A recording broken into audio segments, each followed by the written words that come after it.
Bonjour à toutes et à tous, bienvenue dans ce nouvel épisode de l'importance du détail et aujourd'hui on se consacre aux Invalides. Mais avant de commencer, un petit rappel car les Invalides ce sont quand même 4 institutions muséales liées à l'histoire et à la mémoire militaire. Mais on retrouve également sur site le SGDSN ainsi que le gouverneur militaire de Paris. Et puis il y a également l'INI qui est un établissement spécialisé de pointe dans la prise en charge des blessés de guerre et du grand handicap. Bref, les Invalides, ce sont près de 13 hectares et un fourmillement d'informations sur l'histoire et l'art militaire.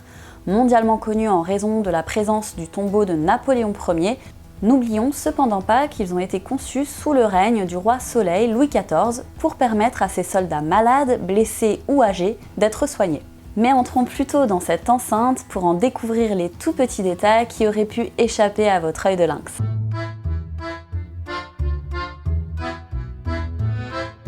Alors, que chercher en premier? Quand on arrive dans la cour d'honneur, il faut regarder la façade de l'aile Orient en se fixant sur l'entrée au centre de l'aile. Là, on va regarder ce qu'on appelle des œils de bœuf, donc des lucarnes. Il y en a une qui nous intéresse car elle est ornée par un étrange animal. En fait, il faut compter 5 lucarnes sur la droite à partir du fronton triangulaire au-dessus de l'entrée de la façade. Qu'est-ce que c'est donc que ce détail ? C'est une lucarne surnommée lucarne de Louvois et c'est probablement le plus connu de nos 6 détails, mais bon, on ne pouvait pas passer à côté sans le mentionner. Le marquis de Louvois était le ministre de la guerre de Louis XIV, il a dirigé les travaux de construction de l'hôtel des Invalides. La légende dit qu'il était si fier de ce bâtiment qu'il aurait voulu laisser une trace de son passage de manière discrète. La lucarne serait donc un rébus de pierre comportant son nom. L'animal serait un loup avec les yeux grands ouverts.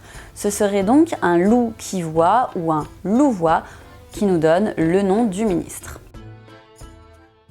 Pour notre deuxième détail, nous allons rester dans cette cour d'honneur et nous allons regarder au-dessus de la porte d'entrée de l'aile Orient. Et là, on aperçoit des cadrans solaires qui indiquent les lignes horaires classiques de 2 à 8 et les lignes de déclinaison avec les signes du zodiaque. Le cadran de gauche indique en plus les heures babyloniques, qui étaient utilisées par les anciens en Égypte et en Asie mineure. Elles sont comptées à partir de l'heure du lever du soleil. On les voit là, elles sont graduées de 11 à 16. Par exemple, si le soleil s'est levé à 8 heures, à midi, il sera seulement 4 heures. Et à droite, ce sont les heures italiques, utilisées par les Romains, puis par les Italiens jusqu'au XVIIIe siècle. Ces heures sont comptées à partir du coucher du soleil du jour précédent.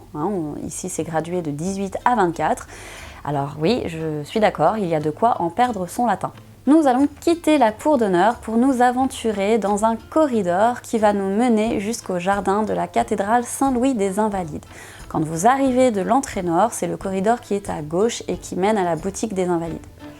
Là, on va voir ce détail qui est une large pierre servant de dalle funéraire entourée par une petite grille. Ce détail, il fait partie des objets près desquels on passe sans se douter une seule seconde de l'importance qu'ils ont. Il s'agit ici de la pierre ayant recouvert la tombe de l'empereur Napoléon Ier lorsqu'il fut enterré sur l'île de Sainte-Hélène. La sépulture est ouverte le 15 octobre 1840, soit 19 ans après l'enterrement. Et à bord du navire La Belle Poule, les cendres, c'est-à-dire le corps de l'empereur, sont rapatriées en France ainsi que la première dalle tombale. On voit qu'elle est assez sobre, il n'y a pas d'épitaphe, pas de nom. En fait, le gouverneur de l'île Hudson Lowe ne souhaitait pas du tout rendre hommage à Napoléon Bonaparte. Nous entrons maintenant dans la cathédrale Saint-Louis des Invalides. Et là, on va regarder au sol, puisque sur le sol de la nef, il y a une sorte d'ouverture qui est recouverte de verre poli. Alors, en réalité, il s'agit d'un puits de lumière qui éclaire le caveau des gouverneurs qui se situe sous nos pas. L'entrée se trouve derrière l'autel et s'étend jusqu'à cette ouverture. Dans ce caveau se trouvent les gouverneurs des Invalides depuis le premier sous Louis XIV, qui s'appelait François Lemasson d'Ormois, jusqu'à de grandes personnalités militaires qui se sont vues l'honneur d'être inhumées en ces lieux, comme le maréchal Juin ou encore le maréchal Leclerc de Hautecloque. Nous restons dans la cathédrale des Invalides pour ce 5e détail et nous levons la tête pour regarder le plafond.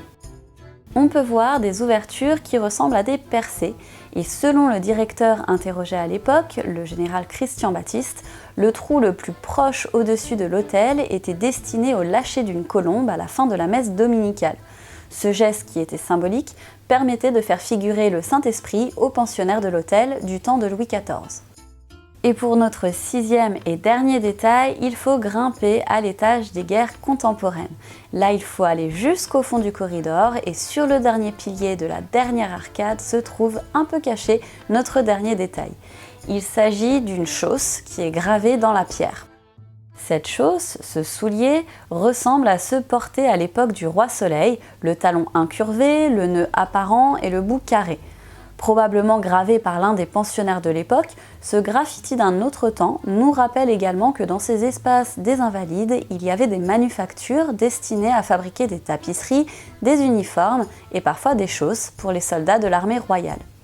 Alors si vous vous mettez en quête de ce détail, faites très attention car depuis la dernière restauration des façades, il est un petit peu plus lissé dans la pierre, donc on y fait moins attention. Et voici pour les Invalides. Alors évidemment, avec près de 13 hectares de surface, on n'a pas vu tous les petits détails. Ce que je vous propose cependant, c'est de me suivre lors d'une visite guidée pour en savoir plus. D'ici là, n'hésitez pas à me laisser vos impressions sur cette vidéo, à me poser vos questions, à cliquer sur le petit pouce bleu évidemment si ça vous a plu. Je vous remercie d'avoir suivi et vous dis à très bientôt.